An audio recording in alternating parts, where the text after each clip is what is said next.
Hi, everyone. I'd like to welcome you all to today's International Women's Day conference hosted by the Pakistani Women in Computing. My name is Karina Liu, and I'm on the North America Developer Ecosystem team here at Google, supporting our amazing community of women tech makers ambassadors and Google developer groups across the US and Canada. I get the pleasure to work with these incredible ambassadors who have shown their resilience and commitment to educating, supporting, and mentoring others in the community and creating impact throughout these challenging times. IWD is a moment every year we all come together to celebrate and empower women in our community as we continue to work together to help create a world that is diverse, equitable, and inclusive. So let's all do our part to hold open the door for women to be a part of the conversations. As we like to say, empowered women empower all. This year's theme, Progress Not Perfection, celebrates all kinds of progress. Whether it's big or small, we're celebrating it all and our inner strength and resilience that allow us to get here. Let's strive for growth and discovery and enjoy the journey wherever it takes us. If you're passionate about building diverse and inclusive communities where all women can thrive in tech, you can check out womentechmakers.com for more details about becoming an ambassador. Now, I'd like to turn it over to today's host. I'm so excited to have you join this IWD event and would like to give a huge kudos to the Pakistani Women Computing team for putting together an amazing agenda and lineup of speakers. Take care, and I hope you enjoy connecting and learning.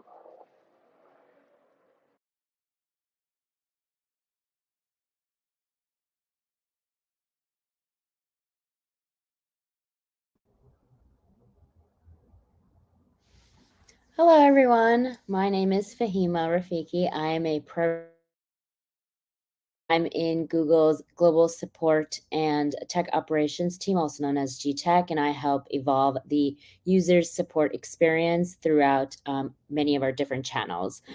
So today's talk, I'll be giving you a little bit of my early career learnings that I have come across and how to transition to tech, at least from my experience. So I will start the presentation. Okay, so I'll give you a little bit of background about me. So as you can see, these are a bunch of different brands, and so that's what I associate to my brand identity. I'm a Manhattan College graduate. I graduated in 2019. I majored in chemical engineering, and I minored in math. And when I was in a university, I did do 2 internships. So I interned at PepsiCo and Estee Lauder. I interned both in their research and development departments. So that's typically what someone with a chemical engineering background would go into, and they would start, going into product development, packaging, R&D, which is, formulation and creating those like really unique, innovative formulas that you all use today. And so while I was interning, I realized that I didn't want that to be the path for me necessarily. I wanted to be more on the front end and work directly with the user. And so a great way to do that is in technology. So I had actually applied and got into Citi's operations and technology rotational program. And I'll go into a little bit of detail about that. And after I had done my rotational program in Citi for 2 years, I became a product manager. And I was a product manager for 6 months. I loved my role, but then I got reached out. A recruiter actually had reached out to me and said, "We'd love for you to join Google and we'd love to interview you." And that's how I became a Googler. So that's a little bit about my sort of career journey.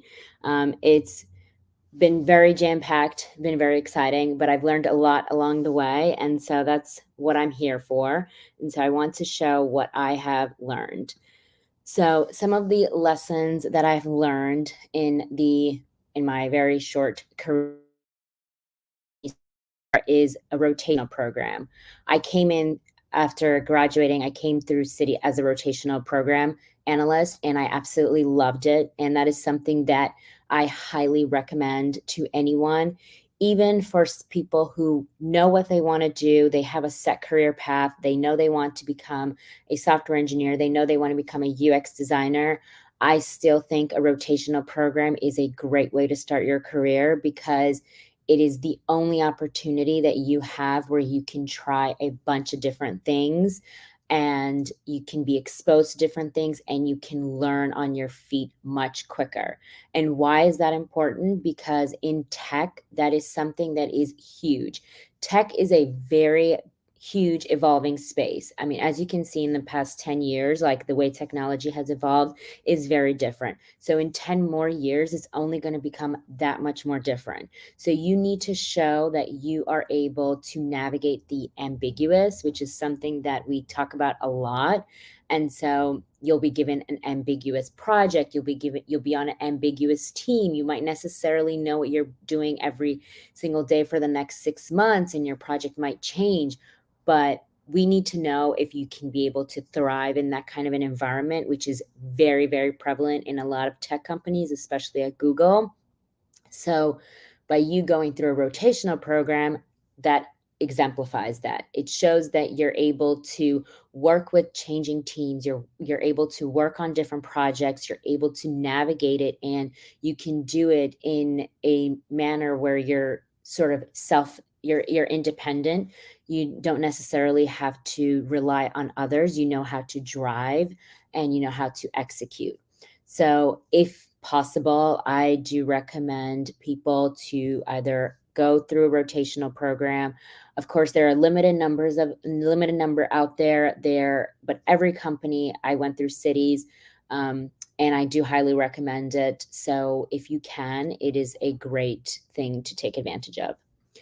The next thing that I learned is building your brand. So this may not come as very easy, and it's not something that you can build overnight, but in any sort of team that you are on, it is something that you can sort of build. So for instance, for me, my brand was I wanted to be trustworthy, and I wanted people to know that I can execute, I can get the job done.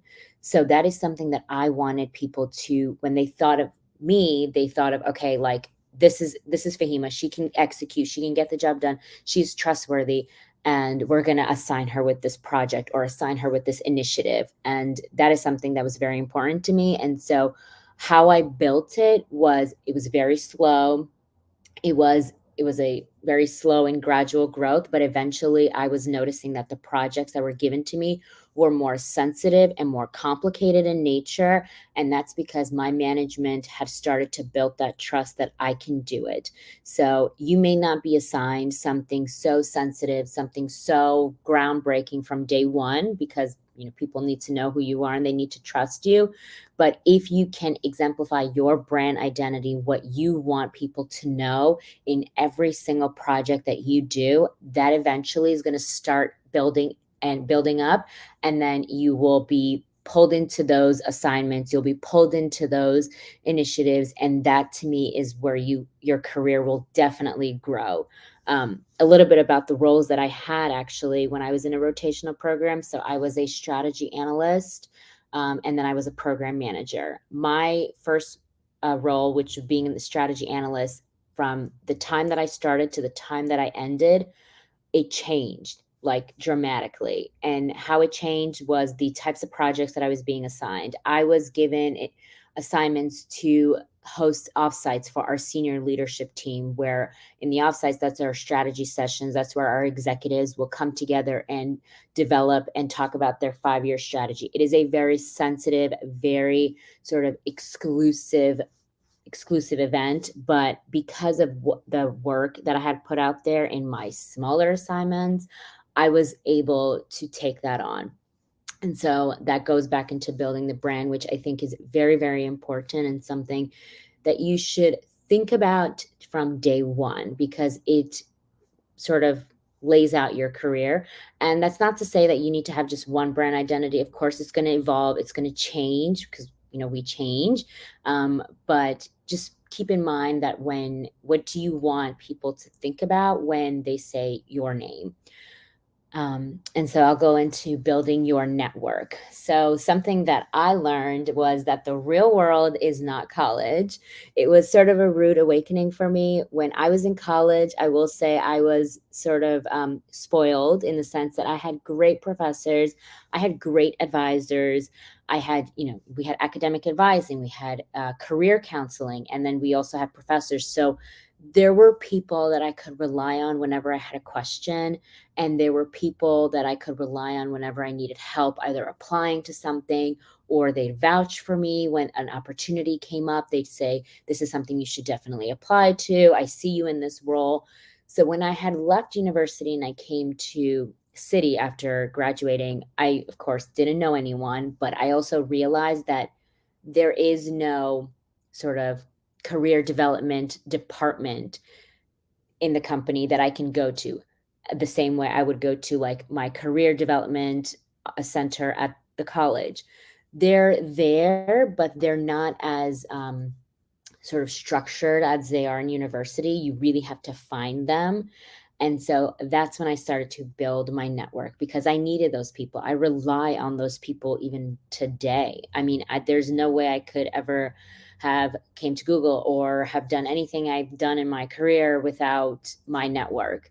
And so those are the people that I would ask questions to. Those are the people that I would take, my resume to and say, what does my resume look like against this job application? Does it look like I sort of line up with the roles and responsibilities? And they'd give me their feedback, and they'll tell me these are things that you need to change, and these are things that maybe you should put in because that'll definitely highlight your sort of achievements.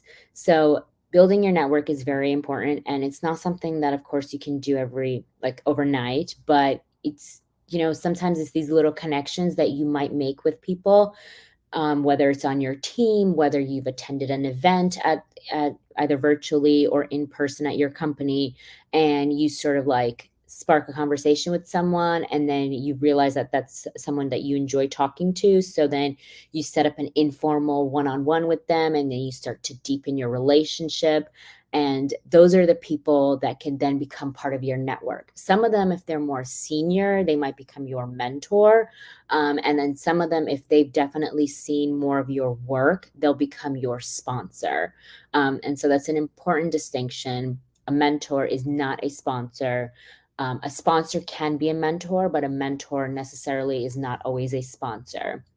A mentor is someone that just guides you through your career journey. They could either be on your team, they could either be outside your team. They're just someone that you rely on to ask questions, to get like feedback and to get advice. Some of them can be a sounding board, but a sponsor is someone that you necessarily may not go to all the time. A sponsor will be the one that when they're in a room, and this does happen when executives or senior leaders are in a room and they're discussing about upcoming projects, upcoming visions that they have for the direction of their team, they will sort of mention individuals that would lead those. And if you have a sponsor on the table, they would raise their hand and they say, well, I think so and so might be a good person to put on that initiative.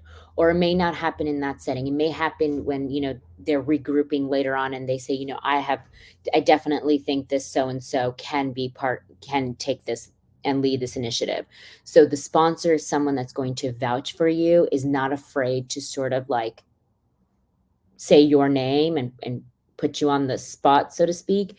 So it's important to have one. Now, that also doesn't happen overnight. My sponsors in the past have always been my managers. And I had two of my direct managers were my sponsors. And then my manager's manager was also my sponsor.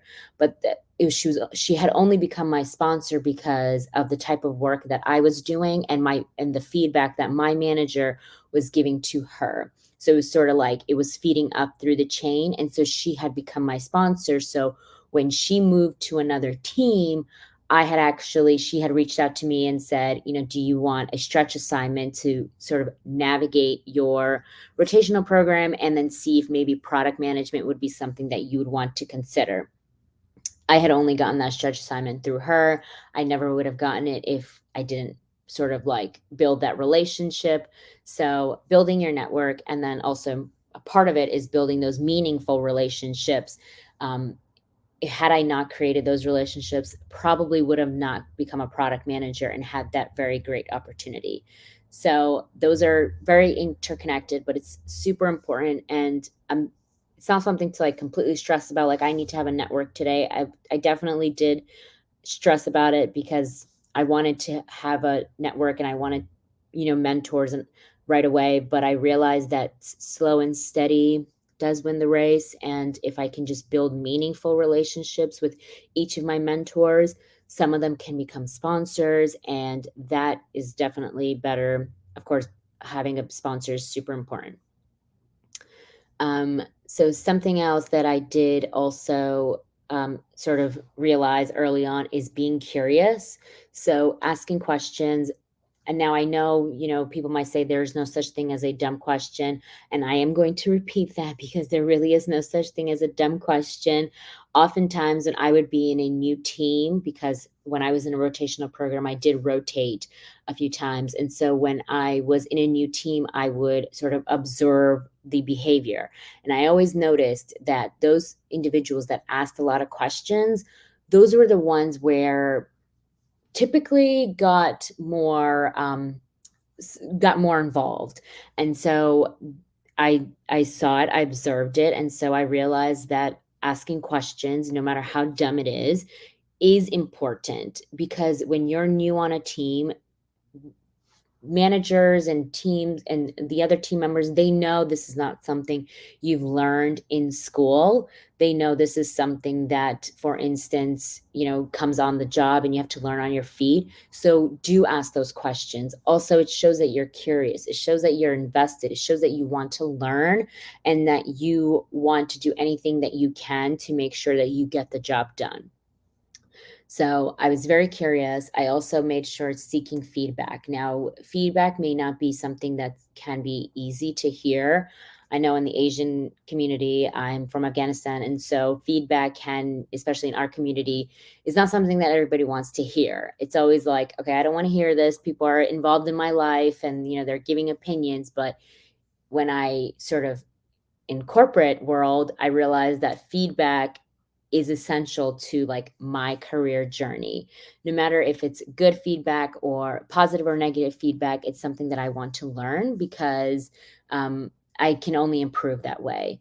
So I will say that while seeking feedback in sort of like our culture communities might be like seen as not as welcome in the corporate world, it's important to take that feedback and learn from it. You'll get feedback from many individuals. You'll get it from, of course, your manager. Anytime you'll have a performance review season, a manager will give you feedback, but you'll also get it from team members. And so it's important for you to understand that when a team member or manager is giving you feedback, and it's negative feedback, it's something that you should take as a learning opportunity. So those were also like opportunities for me to like grow myself because I had to take negative feedback and turn it into a positive.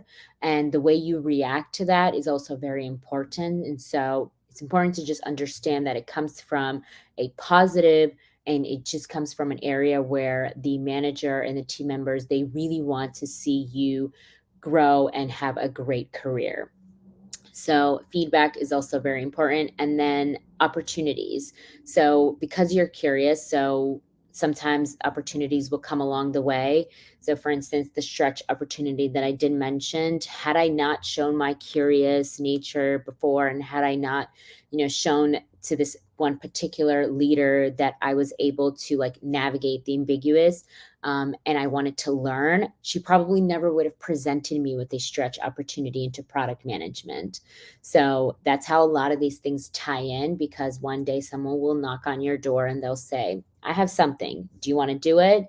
But if they know that you may not necessarily want to be involved, or you may not necessarily want to do something based on how they've seen you approach your work, they might not knock on that door. So all of this is very important. And so it definitely sort of has a huge effect when it comes to your career. The last thing I will say is being involved. So in any sort of corporate, large corporate organization, whether it's tech, whether it's financial services, whether it's consumer goods, whatever it is, they're always going to have some sort of a community. And that's mainly because when you have like hundreds of thousands of employees, it's, you need to build a sense of community.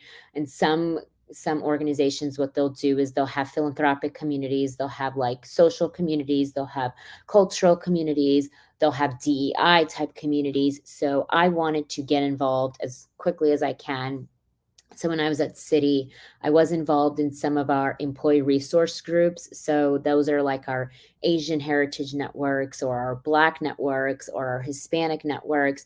And they're mainly like communities that what they'll do is either they'll put a host of programming out to make sure that these types of individuals' voices are heard and their culture is communicated throughout the organization.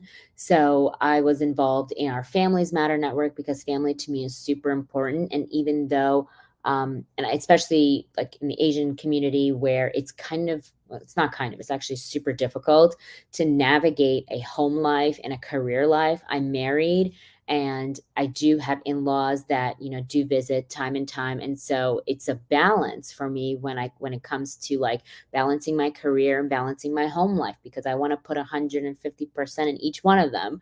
So when it comes to things like that, I need to make sure that the team that I'm on, the manager that I'm on, or even the organization that I'm on has things out there to support me. They have options where you need to balance your career. So for instance, if one day like your family life becomes super important, they'll give you the flexibility to take some time off and focus on that instead.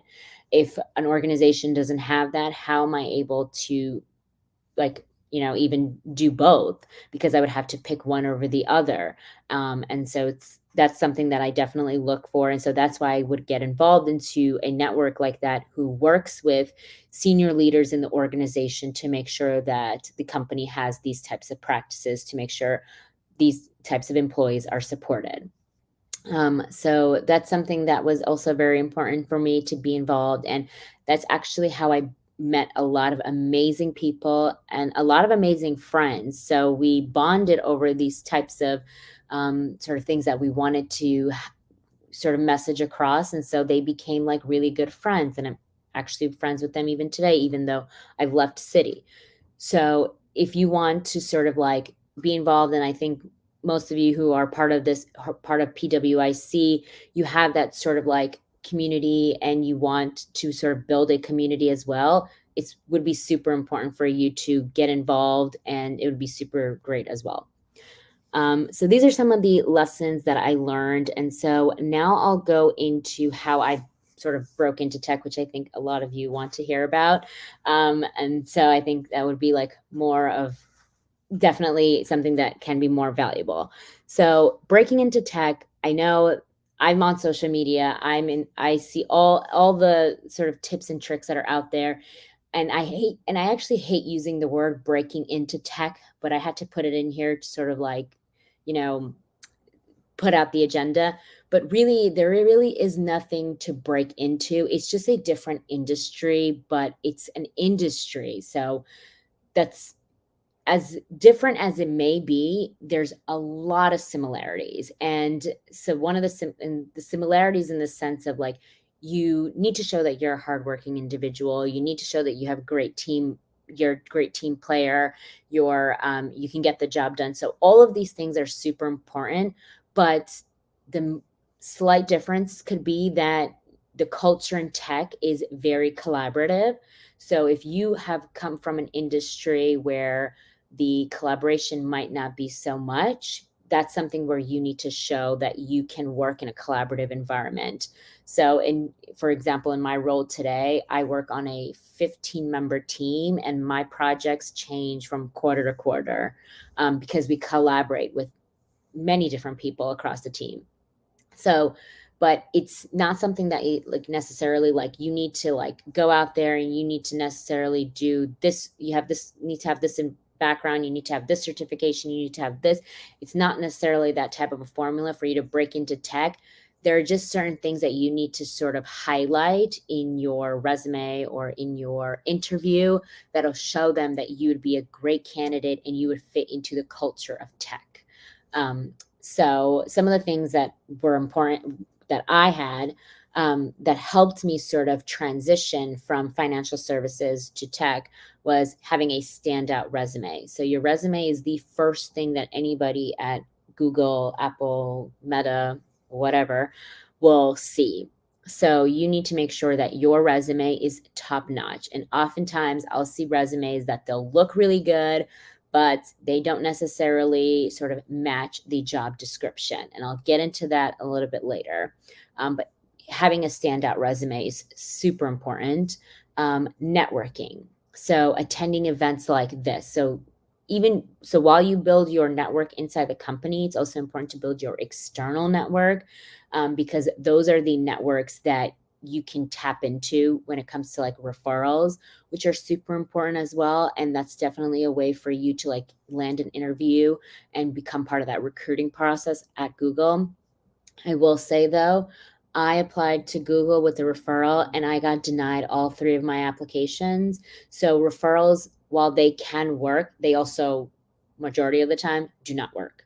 And the reason why is because the way the referral process works in sort of any company, and it sort of differs from company to company, but majority of the companies, is that someone who refers you needs to know you and needs to understand what type of a person you are and whether you'd be a great fit to that company and how you can add value. So the referral that I got, yes, the person was in my network, but didn't necessarily know my work style, didn't necessarily know the value that I could add.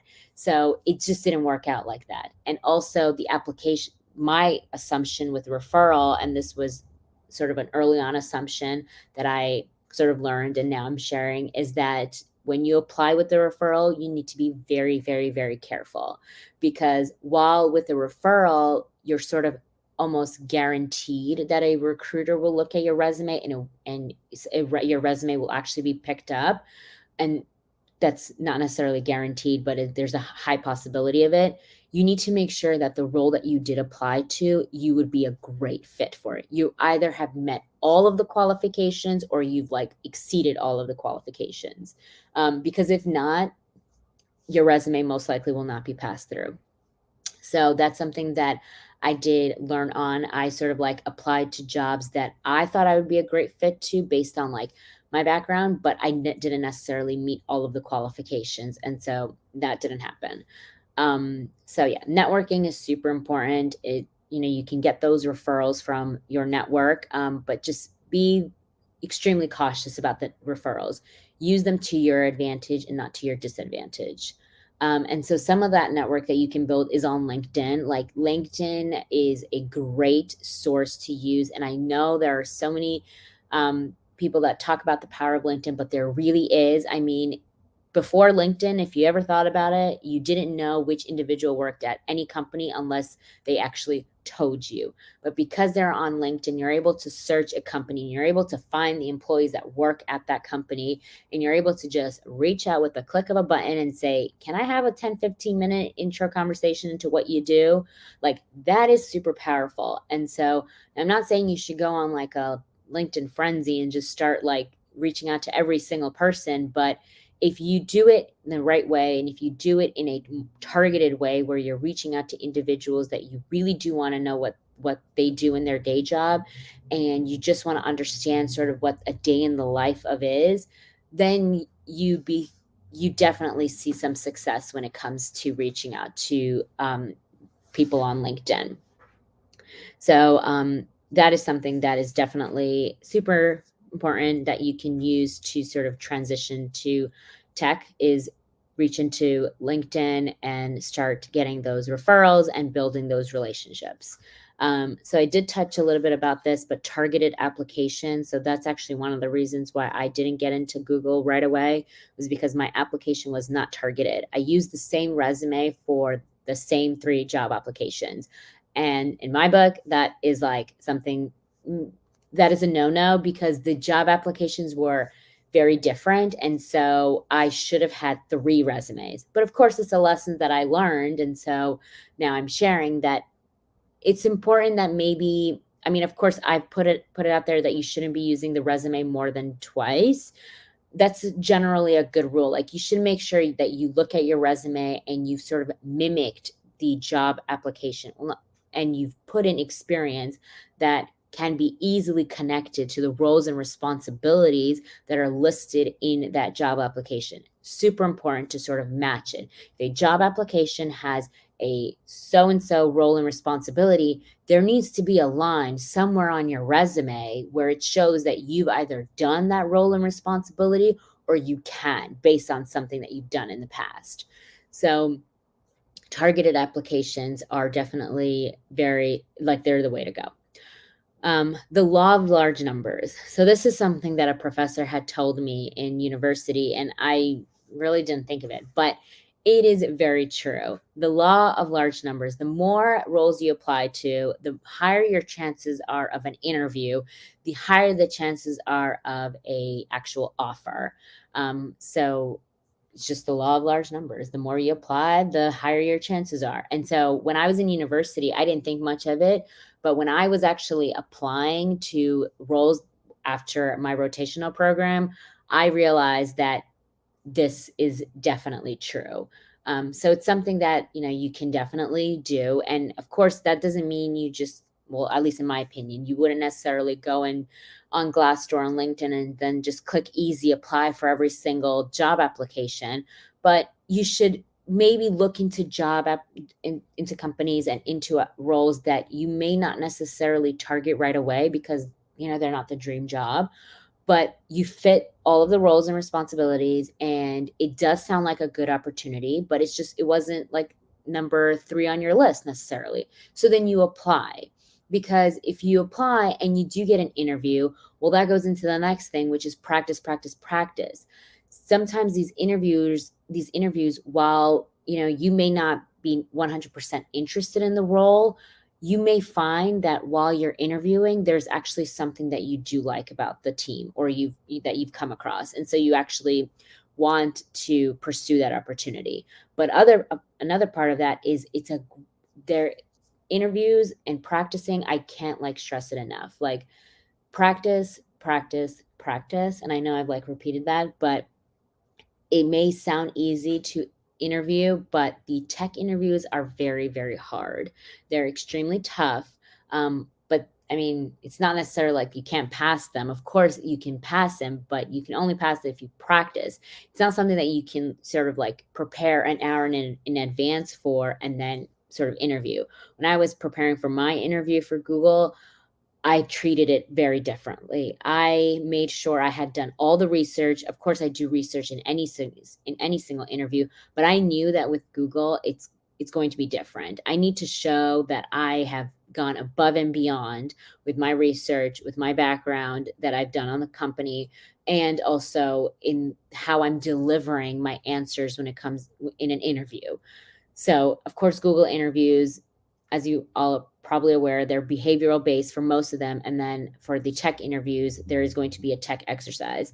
But for the behavioral part, that for either interviews, whether it's tech or non-tech, for either tech or non-tech roles, they're behavioral interviews. And so you need to make sure that your answers are very well thought out and they're delivered in an area that comes from confidence. And so it can be very difficult to show confidence in an interview because you're nervous and your nerves might get the best of you. But for you to control your nerves and for you to deliver that message in an interview, or the answer rather, it only comes with practice. So practice is super important. So the next thing, and I know I did talk a lot, but I did want to give you sort of a rather a structure of what I think would be a standout resume. And my opinions have come in from what I've done when it comes to recruiting at Citi, recruiting at Google, and from what I've seen. And so it's not a resume that you see on Google when you search a resume. But I think when you do that, it tends to confuse you. So what I have done is I have broken it up into sections. And the reason why I'm giving this sort of a blank canvas is for you to just put in anything, all the items in your educational and professional background into these sort of sections.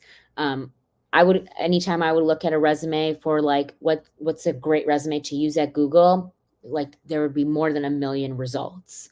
But after doing a lot of research and after being at Google, I realized that you need to make sure that your resume really sort of exemplifies who you are as a person and what you can bring to the table. And you can do that in these 5 sections. So you're going to have an intro section, your name, contact, and your LinkedIn. you don't necessarily need to put your address. Like, this is more than enough. Some of you might link it, depending on sort of like what the role you're applying to. You might link your GitHub. That's fine. But at the bare minimum, your name, contact, and your LinkedIn. And then, because if you're an undergraduate and you have like you haven't graduated yet, you would put your credentials up on the top. So that's your like degree, certifications that you've completed. You would put that on the top. If you have a GPA over 3.0, super great to put it on there. But it's, if it's less than 3.0, I'd maybe just like keep it off. There's also optional, what I've seen is a summary section. So there's sorry, and I know I'm pausing, but the reason why I say the summary section is optional is that every recruiter is going to have their own style. Some recruiters might like a summary section, some of them might not, but you never know who which type of recruiter's style your resume is going to land into. So the recruiter that might be looking at your resume, they might like the summary statement and you don't have the summary section, but that's not something you can predict. So the reason why I've put as optional is that only included if it's going to add value in your resume. And meaning that there is something that you didn't put in your relative experience box, which is the one right after, which is the crux of your resume. Is there something that is not in there that is not easily translatable that you need to highlight it in your summary? And so that's, for me, would be like an optional section. Also, because you're early on in your career, you may not have a lot to put in your relative experience. So there could be a summary section for you to call out. But of course, if your relative experience, that's going to be the focus of it. And so in there, that's when you include your internships, your leadership experience, any part-time jobs, on-campus jobs, anything. Any kind of job that you've had, whether you've worked at a restaurant, whether you've been like a waiter or what have you, it can be related to having some sort of an experience. You working in a restaurant, that means that you are a great team player. And so that can be put on your resume, and that can show that you can work in a collaborative environment. Some key items is to use bullet points, avoid paragraphs. You really want to make sure your resume is very easy to read. And how I do that is I'll like print it out and then I'll just look at it. And if it looks good from like just visually, then it passes the test. So bullet points can be very easy on the eye.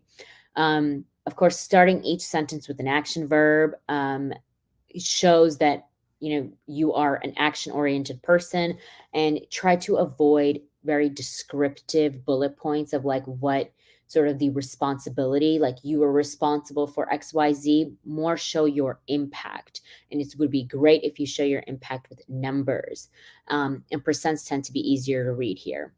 A typical formula that we do talk about at Google is the XYZ formula. So you accomplished X as measured by Y by doing Z. That will show the recruiter exactly what you can bring to the table by showing the impact that you've had at other companies or other jobs. And then if you can highlight any passion projects. So this is where it might be that this is the section, or like the where you can highlight how you can break into tech. So if you've sort of navigated any ambiguous environments, if you've been a self-starter or you're an entrepreneur in some way, you have some passion projects, you're creative, you're innovative. This illustrates your like googliness, but that's sort of a term that can be like span across other like big tech companies.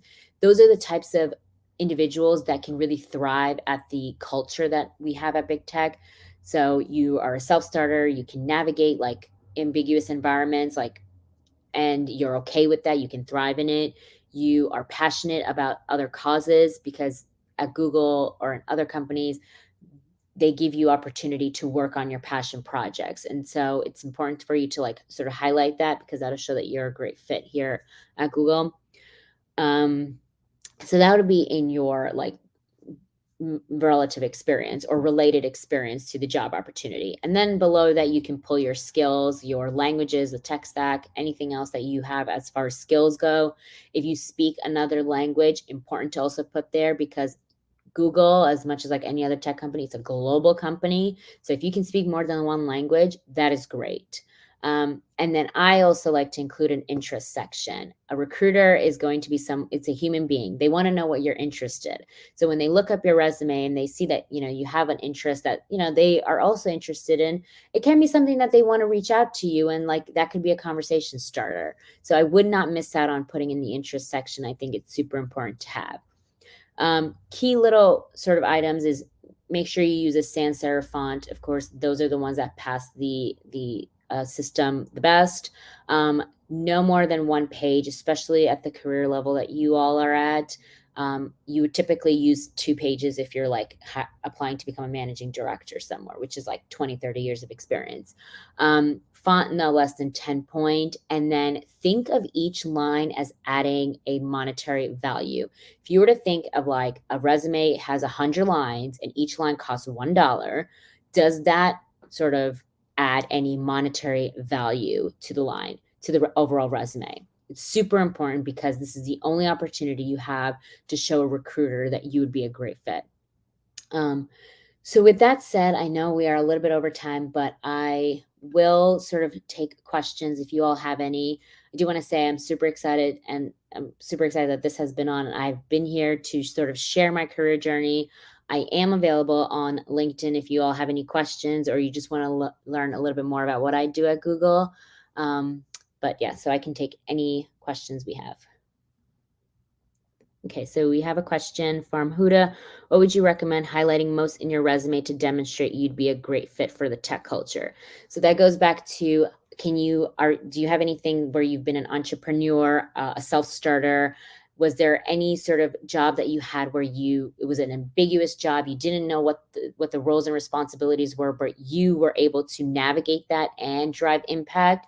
Those are key things to show that you can be a great fit for the tech culture.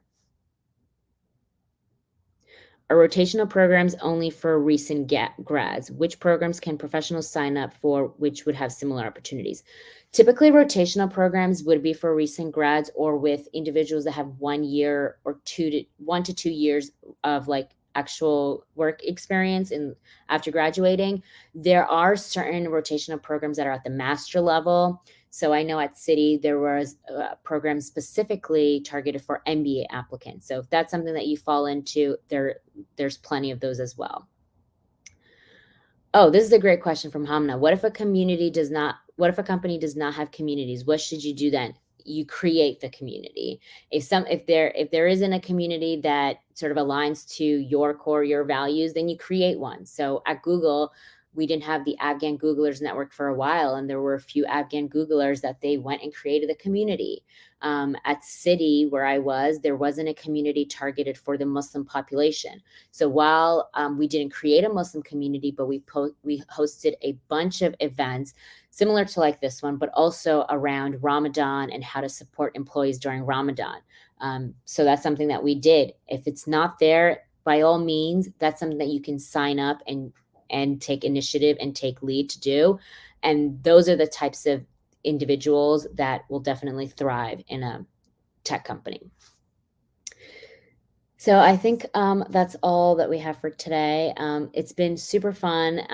Of course, if you have any questions or if you just want to know a little bit more about me, feel free to connect with me on LinkedIn. I'd be happy to learn more about you guys.